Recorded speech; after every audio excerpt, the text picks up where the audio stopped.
Good morning YouTube, j'espère que vous avez passé de bonnes vacances et que vous avez passé un bel été. La première vidéo de la rentrée, ça va être le rangement de mon placard de cuisine qui en a bien besoin. Donc je vais vous montrer, c'est pas un placard qui est facile à aménager, comme vous pouvez le voir. Donc j'ai commencé par tout sortir au niveau du placard.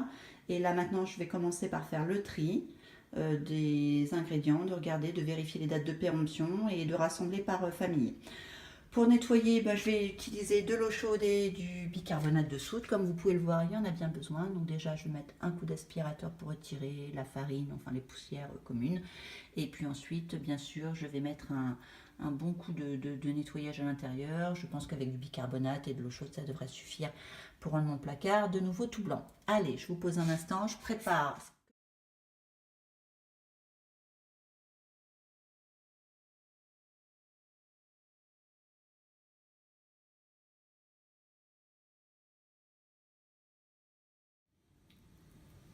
Pendant que mon placard sèche, maintenant que je l'ai nettoyé, eh bien, je vais commencer le tri. Je pense que j'ai fort à faire, donc je vais classer les aliments par catégorie pour essayer de voir les produits qui reviennent le plus. Alors, ce placard n'est pas ma réserve totale, j'entends par là que j'ai une réserve dans mon garage, je vais la ranger par la suite, je vous montrerai dans une prochaine vidéo, mais là c'est vraiment mon stock du quotidien. Donc je vais essayer d'organiser mon stock du quotidien correctement, rajouter des boîtes et trouver des systèmes de rangement afin que ce soit bien classé. Allez, c'est parti pour le tri. Bien, la magie de YouTube, nous voilà à la moitié du tri.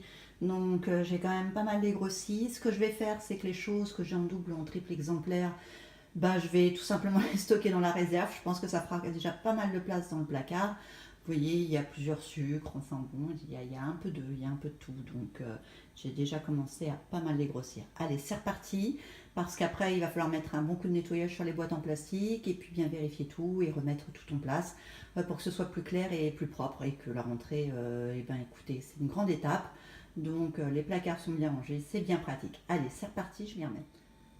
Bon, après un long travail acharné de tri, voilà ce que ça donne au niveau du placard. Donc j'ai bien trié, j'ai rangé dans des petits conditionnements. Alors les boîtes que vous voyez dans lesquelles j'ai mis comment ça s'appelle, les différents ingrédients, ce sont des boîtes de premier prix. C'est un pouce, donc ça doit être Eco Plus, ça doit être de la marque Leclerc, ça coûte pas grand chose et ça permet d'empiler des boîtes, d'avoir une meilleure visibilité et de pouvoir entasser les choses les unes sur les autres. Donc comme vous pouvez voir, là j'ai un beau visuel. J'ai gardé à proximité que les éléments ou les ingrédients que j'utilise régulièrement, la farine, du sucre en morceaux pour le matin, le petit déjeuner, le chocolat de mon fils, enfin des pâtes, les petits déjeuners, voilà. Donc c'est fait. J'ai rangé mon placard. Alors maintenant, est-ce que le rangement va tenir longtemps? Ça, je ne sais pas. On va voir justement à l'usage. En attendant, pour l'instant, c'est au moins clair. Je sais ce que j'ai en stock et je peux voir.